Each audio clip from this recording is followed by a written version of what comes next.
కామాఖ్య మందిరంలో వచ్చేటటువంటి జలం ఎక్కడికి పోతుందని చెప్పేసి చాలామందికి అనేది సంశయం ఉందన్నమాట. అంటే ప్రశ్న ఉంది. అక్కడ అమ్మవారి యోని నుంచి వచ్చేటటువంటి నీరు ఎక్కడి నుంచి వస్తుంది అనేది ఎవరికీ తెలియదు. అక్కడ ఎప్పుడు కూడా తడిగా పొడి పొడిగా ఉంటుంది, అక్కడ జారుతూ ఉంటుంది, గుహలాగా ఉంటుంది. అమ్మవారు గర్భమందిరంలో 3 రూపాల్లో ఉంటారు, గుహలో లాగా కిందన ఉంటుంది అనమాట అమ్మవారు. అక్కడ యోని రూపంలో దర్శనమిస్తారు. మళ్ళీ మనకి మాతాంగి అమ్మవారు, కమలాత్మక అమ్మవారు గర్భమందిరంలో ఈ ముగ్గురు ఉంటారనమాట.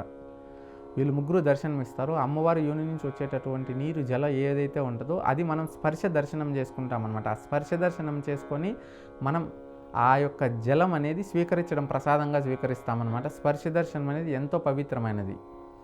భూలోకంలో భగవంతుడు చిత్రగుప్త మహర్షి రాసి ఉంటారు, మానవ జన్మ ఎత్తిన ప్రతి ఒక్కరూ కూడా కామాఖ్య మందిర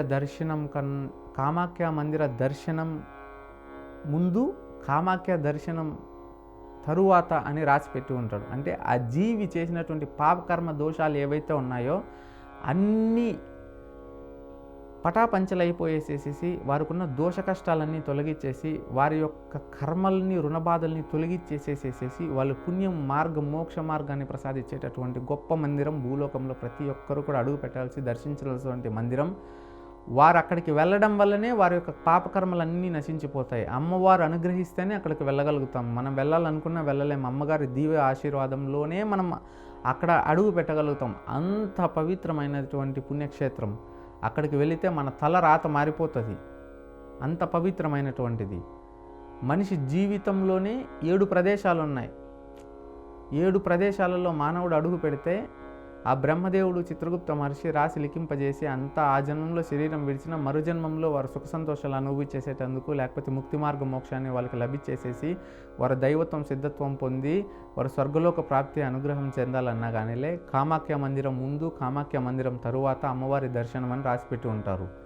భూలోకంలోని అతి పవిత్రమైనటువంటి శక్తిపీఠం అనమాట. అక్కడ అమ్మవారి యోని రూపంలో నుంచి వచ్చేటటువంటి నీరు ఏదైతే ఉందో అక్కడ గుడిలో ఉన్నటువంటి సౌభాగ్య కుండలలో చేరుతుంది అనమాట. ఎంతో పవిత్రమైనటువంటి పుణ్య ప్రదేశం. నీలాచల శిరో పర్వతాన ఎందరో మంది దైవాత్మకులు, చింతనార్థకులు, సిద్ధపురుషులు దశమహావిద్యలని ఉపయోగించి అమ్మవారి ఉపాసన చేసి సృష్టికి, దేశరక్షణకి, సృష్టి రక్షణకి, ధర్మరక్షణకి ఎంతో సేవా కార్యక్రమాలు చేసి అట్లాంటి పుణ్యాత్ములు తమ జీవితాన్ని సైతం కోరికలు లేకుండా, తిండి లేకుండా భగవంతుని కల్పించినటువంటి పుణ్యాత్ములు పాదాలతో నడియాడినటువంటి గొప్ప ప్రదేశం అటువంటి ప్రదేశం నీలాచల పర్వత శిఖరాన. ఈ కామాఖ్య అమ్మవారి మందిరం వచ్చేసేసి మనకి అస్సాం యొక్క రాష్ట్రంలో గౌహతి నగర పట్టణ తీరాన బ్రహ్మపుత్ర నది తీరాన నీలాచల పర్వత శిఖరం పైన ఉంటుంది.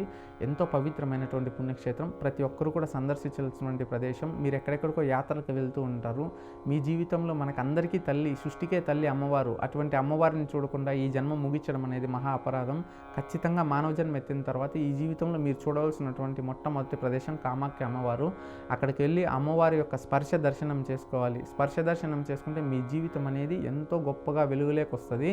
ఇదే విధంగా అక్కడ అమ్మవారి మనకి వచ్చేసేసి ఇంకా దశమహాలు అంటే కనుక 10 రూపాయలలో అమ్మవారు మనకి దర్శనం ఇస్తారనమాట. ఎప్పుడైతే భగవంతుడు శరీరాన్ని ఎప్పుడైతే కనుక ఆ చక్రం ప్రయోగించినాడో అప్పుడు 10 ఆ శరీర భాగాలు అనేది అక్కడ ఆ నీలాచలి పర్వత శిఖరం పైన పడడం జరుగుతుంది. అక్కడ కామాఖ్య గాను, మాతాంగి గాను, తర్వాత కమలాత్మక గాను, చిన్నమస్తగా గాను, త్రిపుర భైరవి గాను, అమ్మవారు మనకి బగలాముఖిగా గాను, కాళీమాత అమ్మవారు గాను, ఈ విధంగా మనకి అమ్మవారు 10 రూపాయలలోనూ మనకి దర్శనమిస్తారు.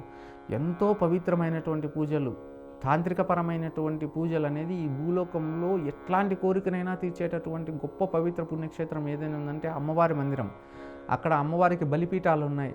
ఎంతో పవిత్రమైనటువంటి బలిపీఠాలు. కాకపోతే అక్కడ అమ్మవారిని మనం 4 రకాలుగా పూజించుకోవచ్చు. ఈ 4 రకాలలో కూడా వచ్చేసేసి సాధారణంగా వామాచార పద్ధతి అనేది ఇప్పుడు మీరు వింటూ ఉంటారు. చాలామంది వామాచారం చెప్తూ ఉంటారు. వామాచారం అంటే ఏంటంటే పంచకారాలతో అమ్మవారిని మనం పూజించడం. అంటే ఏంటంటే కనుక మందు, మాంసము, అదేవిధంగా వచ్చేసేసి ముద్ర, మిథునము, మత్స్యం, వీటి 5తో కనుక పూజించడం పూర్వము. ఇప్పుడు కూడా అదే విధంగా పద్ధతిలో పూజిస్తూ ఉన్నారు. కాబట్టి ఈ వామాచారం అనేది ఏంటంటే శత్రువులపైన సంహారం చేయడానికి, విజయం సాధించడానికి, జీవితంలో అమ్మవారిని త్వరగా ఉపాసన చేసుకోవడానికి, అమ్మవారి యొక్క శక్తిని ఆవహింపజేసుకొని వారి యొక్క కోరికలను తీర్చుకొని వారి జీవితంలో ముక్తిని పొందడానికి ఇవన్నీ చేస్తూ ఉన్నారు. పోయిన జన్మములో అందరూ కూడా పెద్దలు పూర్వీకులు ఎవరైతే ఉన్నారో వారందరూ కూడా వచ్చి సమాజ శ్రేయస్సు కోసం చేసేటటువంటి వారు. ఇప్పుడు సాధారణంగా ప్రతి ఒక్కరు కూడా చేసేసుకుంటున్నారు. వాళ్ళ జీవితంలో బాగుపడేసేటందుకు, వాళ్ళు వెలుగు రావడానికి, వాళ్ళు ఎదగడానికి ఇవంతా ఉపయోగించుకుంటున్నారు. అమ్మవారిని కేవలం ఇదే విధంగా కాకుండా సమాజంలో మాంసం తినేటటువంటి వాళ్ళు ఉన్నారు, మాంసం తినని వాళ్ళు ఉన్నారు. అమ్మవారిని కేవలం అదే విధంగా పూజించాలనేది లేదు. మీరు ఇంకా కూడా 4 పద్ధతులు ఉన్నాయి వామాచారం కాకుండా. ఆ మిగతా 3 పద్ధతుల్లో కూడా అమ్మవారిని సాత్వికంగా మీరు పూజించవచ్చు.